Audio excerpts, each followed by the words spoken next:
서서히 거룩한 주님의 날로 함께 예배드리겠습니다.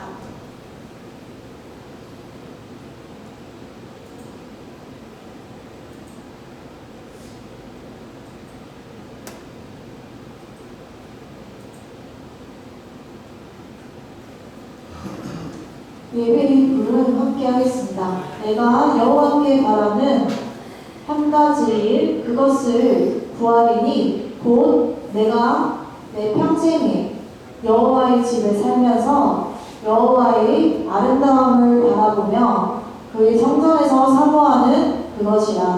아멘. 함께 기도하겠습니다.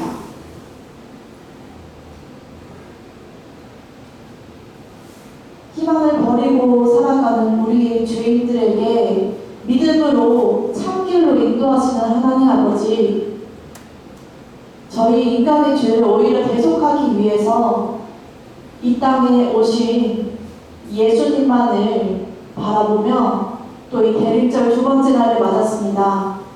아침에 밝은 그 신앙으로 아버지께 예배를 드리오니 받아주옵소서. 아버지의 말씀으로 인해서 이 땅에 거룩한 옷을 입고 또 밝히 알고 아버지의 은혜를 통해서 우리의 영이 충만할 수 있게 도와주옵소서. 서로 힘을 합해서 정말 아버지를 이 대속하신 그 은혜를 알고 또 영적으로 충만하기를 원하옵나이다. 이 모든 말씀 우리 주 예수 그리스도의 이름으로 기도합니다.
오늘 고백의 기도 내용은 우리가 이 교회의 역사에서 축복할 수 있도록 이 거룩한 성경으로 주님의 말씀을 잘 간직하는데 그 말씀이 곧 하나님으로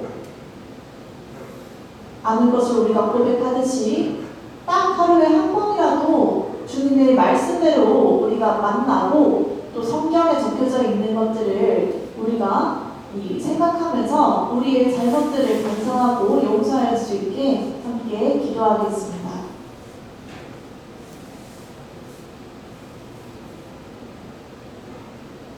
영원한 생명을 버리고 이 죄인의 희망으로 우리를 불러주시는 하나님 아버지, 이 세상의 기쁨과 쾌락 그리고 우리만의 욕심으로 바쁘게 이 세상을 지난 일주일간 살았습니다.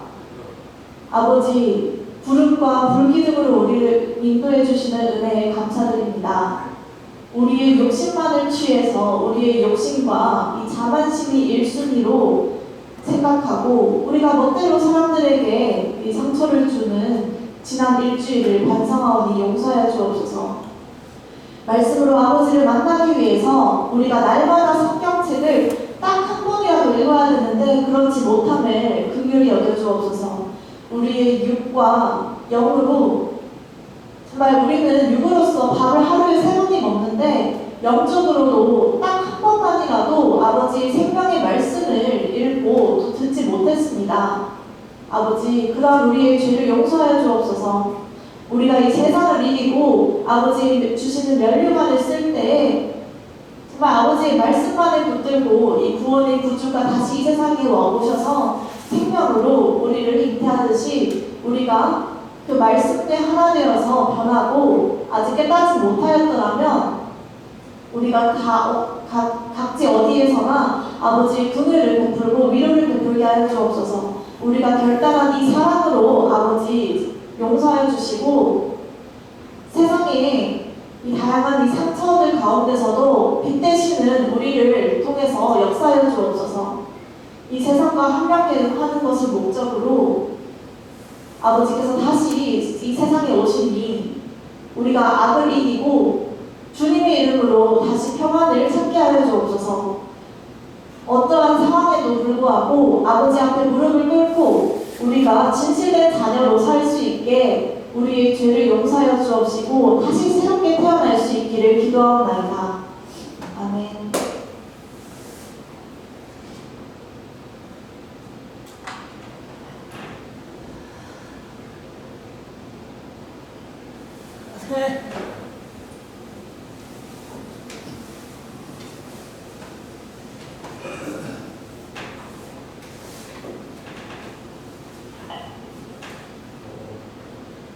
오늘 주제는 말씀의 완성자이신 예수님으로 아버지의 은혜 받으시길 바랍니다.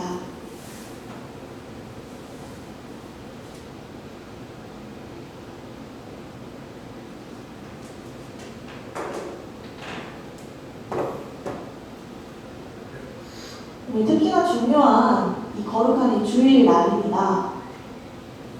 옛날에 구약 때에는 가장 1순위가 바로 모세 10계명을 우리가 지키고 모든 것을 이 10계명에 모세가 짓고 그 위에 아담과 하와 때부터 모세 때까지 그 말을 듣고 하나님과 대화한 그대로 성경에 적고 또 이 선지자 라는 사람이 하나님의 말씀을 받고 우리를 구원하기 위해서 강변하고 또 많은 것들을 성경에 쓰고 이 시편 다윗 왕까지 그 내용이 있습니다. 아버지를 위해서 영광과 찬양을 올려드리며 그 구원의 예수님의 형상을 이 땅에 오시는 것을 약속했고 그 내용에 대해서 아주 중요하기 때문에 우리가 현재는 뭐 아무것도 없이 오지만 빈손으로 오는 경우가 있지만 그럴 때는 어떻게 할까요? 휴대폰 하나로 충분할까요? 이 며칠 뒤에 성경을 또 휴대폰이 없다면 어떻게 읽을까요? 교회에 올 때는 이 휴대폰도 괜찮지만 우리가 이 성경책을 가지고 항상 이 하루에 밥을 거스르면 안 되듯이 하나님의 말씀을 우리가 3번이나 먹어야 됩니다. 한 번으로는 부족하죠. 이 믿음의 생활을 하는 사람들이 영적으로 건강함이 떨어진다는 위험이 있습니다. 있습니다. 그렇기 때문에 우리가 성경책으로 말씀을 받고 또 함께 아버지와 거하는 그 은혜를 누리셔야 됩니다.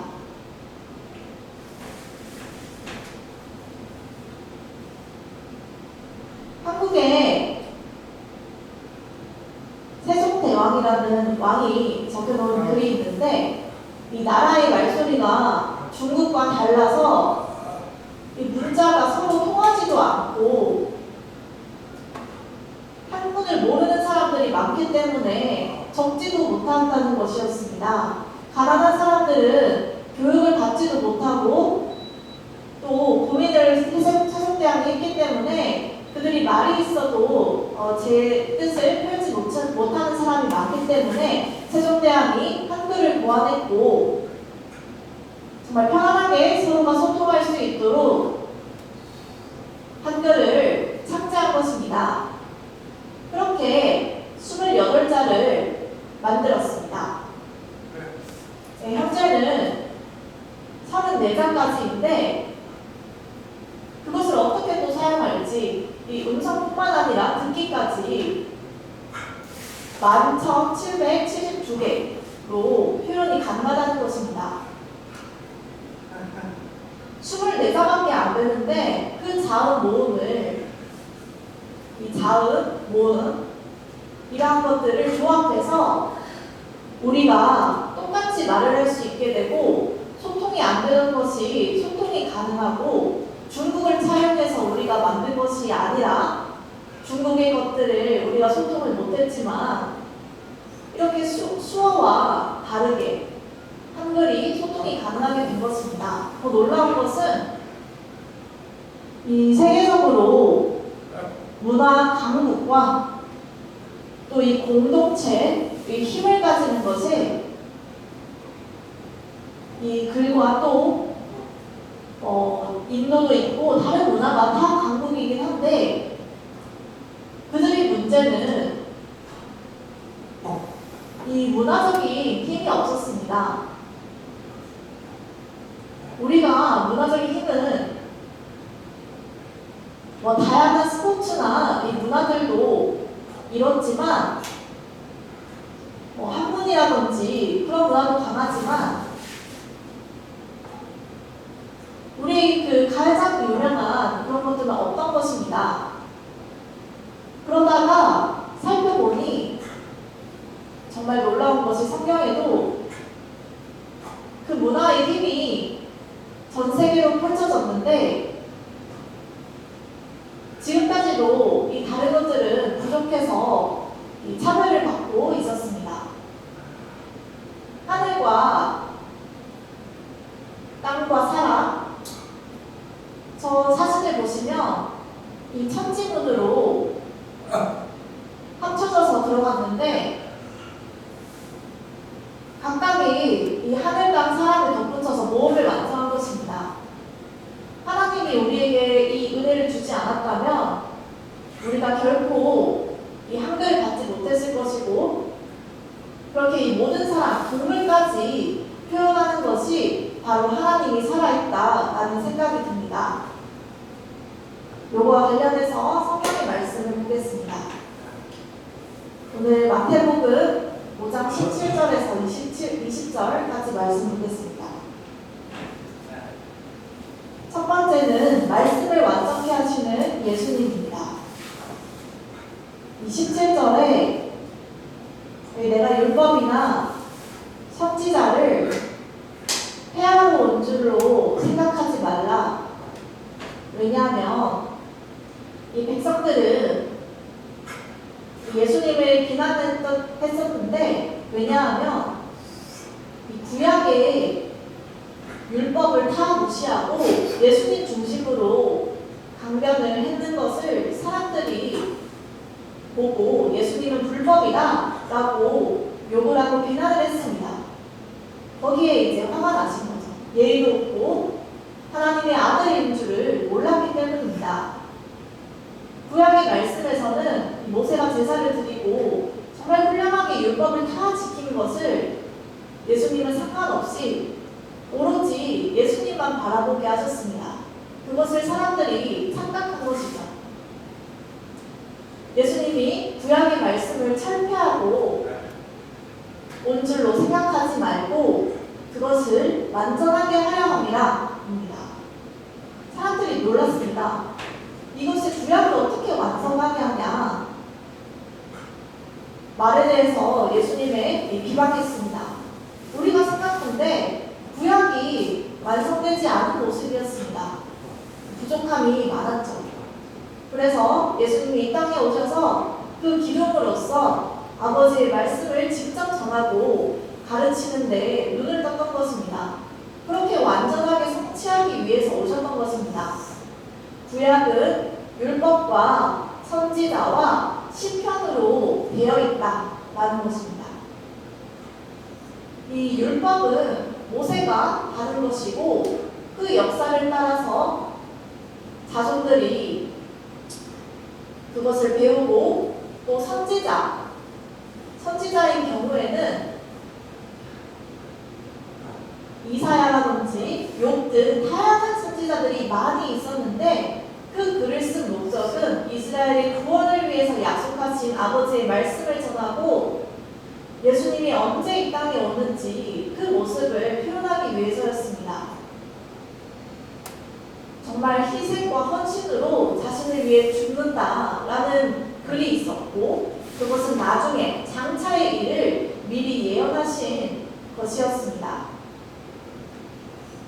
그래서 누가복음 24장 44절을 보면 또 이르시되 내가 너희와 함께 있을 때에 너희에게 말한 바 곧 모세의 율법과 선지자의 글과 이 시편 다윗의 나를 가리켜 기록된 것이다.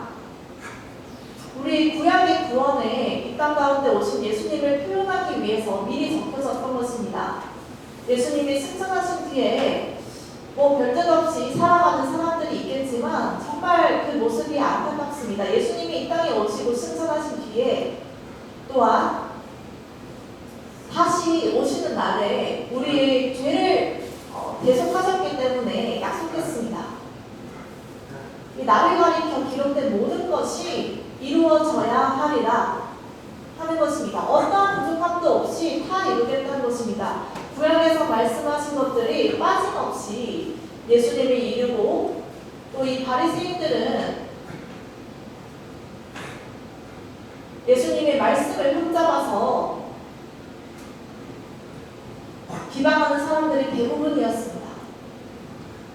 요즘도 이단들은 교회에 많이 분포되어 있는데 말씀을 100% 가르치지 않고 그 부족함에 자신들이 넣고 싶은 방향대로 조작하고 사람들이 많이 올 수 있는 방법을 끊임없이 연구해서 그들에게 거짓을 가르칩니다. 그래서 사람들이 많이 있음을 가르치고 다복수라고 그 가짜 목사가 있는데 그 사람이 이단과 같이 그렇게 가르친다는 것입니다. 그래서 사람들이 많이 몰리고 있는데 한 10만 명 정도로 지금 열풍이 불고 있습니다. 왜 그런지 아십니까? 주님의 말씀의 중심이 아니라 성경에서 이렇게 가르치고 있다라가 아니라 정말 자신이 사람들이 듣고 싶은 대로 말을 하니까 사람들이 믿음이 생기는 것입니다. 그렇게 거짓됨을 가르치는 것을 사람들이 모르고 이 모세의 율법과 또 다윗의 시편 이것들을 합쳐서 구약들을 가르치는 게 맞냐는 것입니다. 예수님 입장에서는 주의를 대속하기 위해서 직접 설명을 했음에도 불구하고 사람들이 듣지 않고 그래서 예수님이 실망하시고 정말 어려움이 많았습니다. 예수님의 복음을 위해서 우리가 사람들을 전도합니까? 왜 이렇게 해야 될까요? 이것은 성경 때문이다. 성경을 싫어한다. 라는 사람들이 많습니다. 왜 성경을 싫어하냐? 구원이 적혔는데도 너희는 왜 오지 않으려고 하냐? 이 성경을 정말 가볍게 여기는 것입니다. 정말 이 성경의 값어치가 1억이라고 한다면 우리가 불을 켜고 성경을 가지고 다닐 텐데 고작 3, 4권에 불과한 이 성경책을 사람들이 더 가볍게 여기니까 그 성경의 값어치에 대해서 모르고 믿음의 사람들도 중요한 말씀을 읽고 발견을 함으로써 영적이 충만해야 되고 복이 전해진다는 것입니다. 예수님이 말씀을 전할 때 그 어떠한 것도 부족함이 없이 성취와 이룰 수 있다는 것을 믿으셔야 됩니다. 여러분들이 성경책을 읽지 않는다면 어떻게 살아갈까요? 영이 병이 나고 죽을 것입니다. 우리를 핍박하고 어려움이 더 많이 마주치게 될 것입니다. 성경을 읽음으로써 우리가 이 장성하게 될 줄을 믿으시길 바랍니다. 두 번째는 말씀 모두를 인정하신 예수님입니다. 18절에서 19절인데 18절 진실로 너희에게 이르노니 이 천지가 없어지기 전에 아마 이 세상의 마지막 종말이 임할 수 있습니다. 예수님이 오기 전에 이미 말씀했습니다. 천지가 무너질 것이다. 우리가 만년 동안 살 수 있냐? 그럴 수 없다. 이 지구의 모든 것을 주관하시고 또 우리에게 사용하라고 했지만 우리가 많은 죄를 지었기 때문에 예수님은 원치 않으셨던 것입니다. 그래서 이 세상을 패하고 그 전에 미리 예비로 말씀하셨는데 율법의 1점, 1획도 결코 없어지지 아니하고 다 이루리라. 왜냐하면 이 율법에 적힌 모든 말씀이 1점, 1획에 불과한데 그렇게 성경책에 찍혀져 있습니다. 그것들이 다 하나하나 1.1획도 1.1획이 연결되어 있는데 그것이 없다면 결코 이 글이 쓰여질 수 없는데 이것들을 다 이루겠다는 것입니다. 19절에 그러므로 누구든지 이 계명 중에 지극히 작은 것 하나라도 버리고 또 그같이 사람을 가르치는 자는 천국에서 지극히 작다 일컬음을 받을 것이요. 이것을 이 믿음으로 구원을 받기 어렵다는 것입니다. 믿음이 불투명하다면 결코 구원도 이루어질 수 없습니다. 한번 여러분들 정말 믿으시길 바랍니다.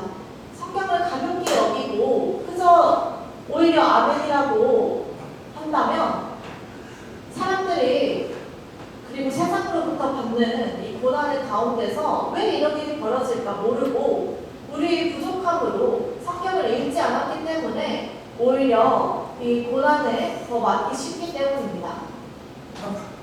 그래서 누구든지 이렇게 성경책을 읽지 않는다면 불행해질 것이고 이를 행하면 이 가르치는 자는 결국 천국에서 크다고 일컬음을 받으리 라고 했습니다. 그림을 보면 그 의미가 다 들어가 있습니다. 이것은 아버지의 말씀을 나타낸 그대로 계속해서 자손에게 주고 있기 때문입니다. 우리의 지식과 이 명철함, 조언과 이 글들도 다 구원에는 쓸모가 없습니다. 아버지의 말씀이 제일 중요하기 때문입니다. 한국의 이 수어 가운데 가장 중요한 이 모음 있지 않습니까? 그것이 정말 은혜입니다. 정말 이 훌륭한 윤백원 씨라고 우리 수어를 만들어 주었기 때문에 이 문자가 없어도 우리가 그대로 사용할 수 있는 것입니다. 어떤 이들은 묻습니다. 이 세종대왕의 신앙이 있었냐 없었냐 하는데 한문을 한글로 만들 때 그 점이 찍었는데 그것을 누구인 것이 아십니까? 아버지가 처음으로 일획의 점을 그었습니다. 그것이 연결이 되었는데 세속대왕이 그것을 안 그었습니다. 그래서 아마도 이 하나님의 축복으로 받았을 수 있지만 아마 하나님을 몰랐을 것입니다. 그래서 그 점이라는 것이 정말 큰 은혜다. 우리를 성취할 수 있게 하였구나 라고 느끼는 것입니다. 어둠의 생활과 이 괴로움에라도 조그만 희망의 빛이 있다면 우리 모두가 성취할 수 있는 구원을 확신할 것입니다. 예수님이 곧 오실라는 그 의미는 우리의 죄를 사하시고 은혜를 주신다는 것에 감사함을 느끼고 어떠한 말도 필요 없이 우리가 그저 감사함으로 하루를 살아가고 우리 스스로를 되돌아보며 또 우리가 그 다음날까지 살 수 있었다는 것이 얼마나 감사한 일입니까? 아버지께 찬양을 여러분들도 올려드리고 또한 우리가 이 세상 가운데의 고난과 이 고민들이 다 주께 맡기고 주님께서 해결하시기를 믿으시길 바랍니다. 그래서 추가로 덧붙이자면 이 이동함이라고 요약해서 말씀드리자면 요한 1서 4장 16절에 내용이 하나님은 사랑이시라 라고 했습니다.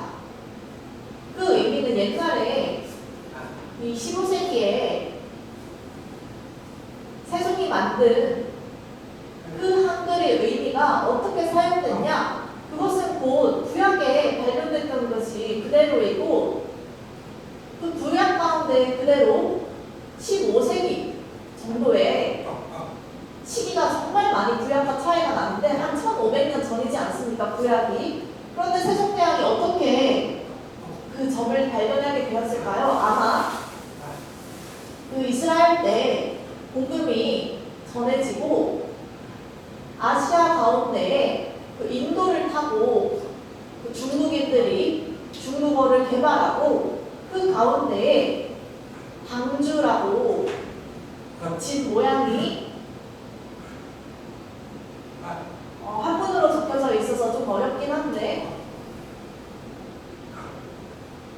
그 인도에서 탔던 그 역사 그대로 한글을 발견해서 우리에게까지 전해진 것입니다. 그와 같이 이것은 피할 수 없고 정말 하나님의 능력이다. 하나님이 함께 하시기 때문에 영원부터 끝까지 계속해서 우리와 함께 지내고 계시구나 라는 것을 느낄 수 있는 것입니다. 우리가 정말로 이 성경책을 볼 때 결코 1점, 1획도 우리가 피할 수 없고 그 모든 것이 다 이루어지는 것이 하나님의 권능이라는 것을 하나님의 예비와 구원인 것을 우리가 느끼시길 바랍니다. 세 번째 말씀이 의를 강조한 예수님입니다. 20절인데 내가 너희에게 이르노니 너희 의가 바르고 투명하고 예의 있는 것은 맞지만 서기관과 바리새인보다 낫지 못하다. 불의하다. 너희가 아무것도 빼놓고 다 가르치며 사람들을 비방하고 자신의 지식으로만 사람들을 판단하면서 무지한 사람이다 일컫고 나는 졸업까지 했고 공부를 열심히 했는데 다른 사람들은 무지하다 라고 바리새인들이 자신들을 그만하게 자랑한 것입니다. 그런 사람들은 결코 천국에 들어가지 못하리라 라고 했습니다. 겉으로만 똑똑한 사람이라도 믿음이 없다면 결코 정의로운 생활을 할 수 없다는 것입니다. 가장 불쌍한 사람입니다. 장애인이 불행하다고 모든 장애인들이 다 불쌍한 줄 알지만 실제로는 그 사람들이 복이 있는 것입니다. 지식이 있는 사람들은 믿음을 모를지라도 그 사람들은 불행할지라도 그런 부와 욕심과 상관없이 가장 첫 번째는 긍휼을 가지는 사람들이 복이 있다는 것입니다. 누가복음 18장 9절에서 10절은 또 자기를 의롭다 믿고 다른 사람을 멸시하는 자들에게 이 비유로 말씀하시되, 이 성경에 오히려 우리를 핍박하고 있지 않습니까? 그렇더라도 우리가 인내를 통해서 참으면 복이 있다는 것입니다. 예수님을 보십시오. 정말 억울한 일들이 많습니다. 좋은 일을 하고 복음을 전했음에도 불구하고 예수님을 가해하려는 세력들이 있었습니다. 왜 그렇습니까? 스스로를 반성할 필요가 있습니다. 이 바리새인과 서기관들이 그 모습을 본받지 않았기 때문입니다. 예수님이 스스로 의를 지키고 말씀을 믿어서 행하는 변함이 필요합니다. 그 비유를 따를 때 10절에 두 사람이 기도하러 성전에 올라가니 한 명은 바리새인이요, 그 바리새인은 정말 똑똑하고 지식이 많고 부유한 사람이었습니다. 인기도 많고 그 명예와 부귀를 즐기면서 강변하던 사람이었습니다. 반면에 세리라는 사람은 무지하고 지식이 부족하고 약한 이로서 힘도 없고 가난한 생활을 하는 사람 두 명이 성전에 올라왔습니다. 한 사람은 어떻습니까? 정말 이 무지한 세리구나. 너가 어떻게 이 성전에 올라가서 예배를 드리냐? 바리새인이 물었습니다. 일주일 뒤에 금식도 나는 하고 열심히 하나님을 믿고 매일 금식 기도를 함으로써 나는 강하다 자랑을 했는데 세리 너는 뭐 하시냐? 비방했습니다. 나는 끊임없이 11조를 드리고 정말 나는 하나님께 열심을 다해서 칭찬도 받고 있다. 혹시 여러분들도 이 교회 가운데 11조를 매일 드리며 칭찬을 받으면서 아버지께서 복을 주실 것이다. 11조 너는 걸렀니? 그러면 너는 복이 어렵다. 그렇게 판단하지 마시길 바랍니다. 우리는 비판하는 사람이 아닙니다. 판단하시는 있는 주님이시기 때문에 우리가 11조를 거슬러도 하나님은 이해하시고 이 목사로서 또 저 사람은 11조를 열심히 했구나, 나중에 복이 올 거야 라고 말하고 저 사람은 11조 안 했으니까 그냥 잘 되시겠죠 이렇게 하면서 판단을 하고 한 사람에게만 밀어주는 것이 아니라는 것입니다. 그런 비판은 절대 해서는 안 됩니다. 또한 이 바리새인들은 자신이 지식이 우월해서 이 무지한 사람들을 업신여기고 그냥 집에 가라고 하면서 자신들끼리 모아서 가르치고 자신이 이 부유를 강조했습니다. 그래서 막 박사까지 따서 이렇게 막 강변을 하고 사람들이 많이 겉보기에만 찬란하게 그렇게 했던 것이지만 속으로는 빈 깡통이었습니다. 그런 것을 하나님은 절대 원하지 않습니다. 우리의 지식과 상관없이 하나님을 믿는 사람이면 그것으로 족하고 충분하다는 것입니다. 이 세상의 욕심이 왜 일어나는 것일까요? 우리의 얼굴을 자랑하기 위해서 우리의 명예, 부귀, 우리의 능력으로 복을 이루는 것입니다. 그것은 절대 이룰 수 없습니다. 예수님이 보시기에 어떤 생각이 들까요? 정말 천박하고 귀천하짐에도 불구하고 구원을 위해서 아픈 사람들을 위해서 치료하고 위로하며 그 완전한 사람에게 복음을 전하는 그 사람들이 더 원하지 않습니까? 알파 오메가까지 구원을 보내시는 하나님이십니다. 우리가 부족하더라도 아버지께서 그 축복을 우리에게 주시기 때문에 우리가 어렵고 힘들어도 경제적으로 어려워도 계속해서 감사하는 마음을 가지고 주님 오실 날만을 기억하며 살아가는 것이 중요하고, 우리가 잘못된 것이 있다면 반성으로 변화하는 형제 자매들이 되면서 항상 계속해서 우리가 그 희망을 가지고 아버지 앞에 나와 기도를 하고 성취를 이루며 구원을 이룰 수 있는 여러분들이 되시길 바랍니다. 기도하겠습니다.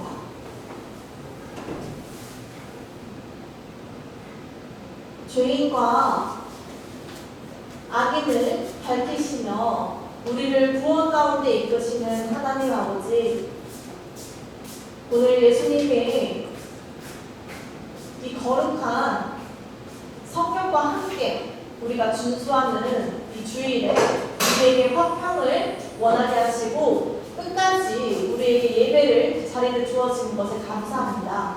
이 교회의 구원에 승리의 일을 이루기 위해서 우리에게 맡은 그 사명을 위해 불러주시고 했지만 우리가 가끔씩 그 사명을 잊어버리고 무지하게 살 때가 많습니다. 우리의 잘못을 용서하여 주옵소서.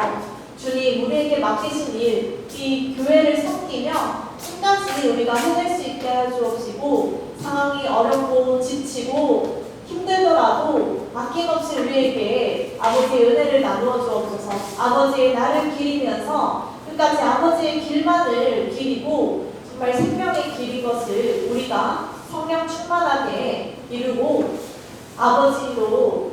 아버지께서 우리가 죄를 구원하셨듯이 우리가 기쁨으로 끝까지 복음을 전하고 이 구원으로 감동으로 나아갈 수 있게 결단하게 하여 주옵소서.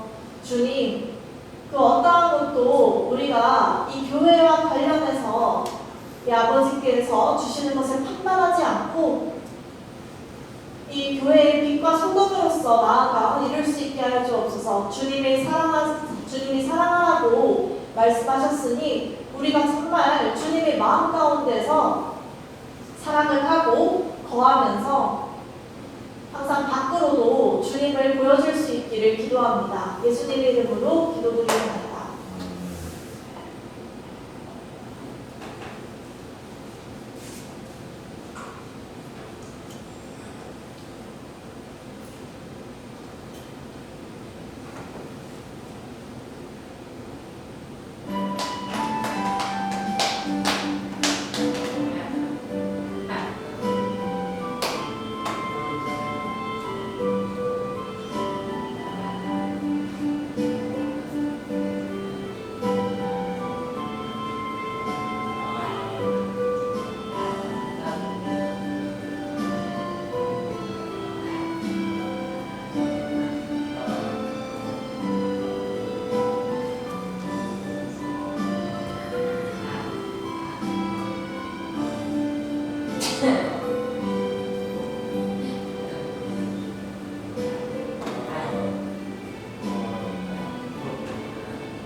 예물과 축원기도 함께 하겠습니다. 부족함이 많고 불만만 가득함에도 불구하고 정말 동일함을 충만히 베푸시는 하나님 아버지, 지난 일주일도 아버지의 덕분에 사랑으로 거하고 살 수 있음에 감사드립니다. 주님이 거룩한 날에 아버지가 중심이 되어서 우리가 믿음으로써 예물을 드리고 있으니 아버지 받아주옵시고, 그 예물이 적음과 많음에 상관없이 아버지께서 우리의 기뻐하는 마음의 중심을 보시고 희망을 주옵소서. 하나님, 아버지께 예배를 드릴 때에 정말 마음으로 전심을 다해서 아버지께 드리오니 아버지 충만히 기쁨으로 받아주옵소서. 이 모든 것에 충만하게 주시는 하나님 아버지께 정말 기쁨으로 감사하며 아버지의 모습을 우리가 본받고 마음으로 성령 충만하게 하여 주옵소서. 날마다 부족함 없이 아버지께서 채워주신다. 상황이 힘들고 어려울 때 주님과 함께 하시고 그 위로를 통해서 우리가 일어날 수 있도록 도와주옵소서. 아버지의 뜻대로 살면서 정말 아버지의 그 지혜로 우리가 열매를 맺게 하여 주옵소서. 이 교회가 항상 힘들지만 또 도움을 주시고 또 모든 것을 쓰일 수 있게 도와주옵소서. 우리가 정말 아버지의 이 예배를 통해서 이 가운데에서 함께 거하고 또한 이 축복을 주시기를 원하옵나이다. 오직 주님만이 영광의 능력으로 보이시고 또 행하게 하여 주옵소서. 이제는 이 땅에 오시는 이 주님을 정말 끝까지 사랑하며 그 아들을 보내주신 또 죄인을 기억하고 아버지의 은혜를 받게 해주시며 새 생명을 누리게 해주신 하나님 아버지의 사랑과 예수님이 곧 오시는 그 주일에 또다시 우리 백성과 사업체 모든 위에 이제부터 영원토록 함께 하시기를 축원하옵나이다.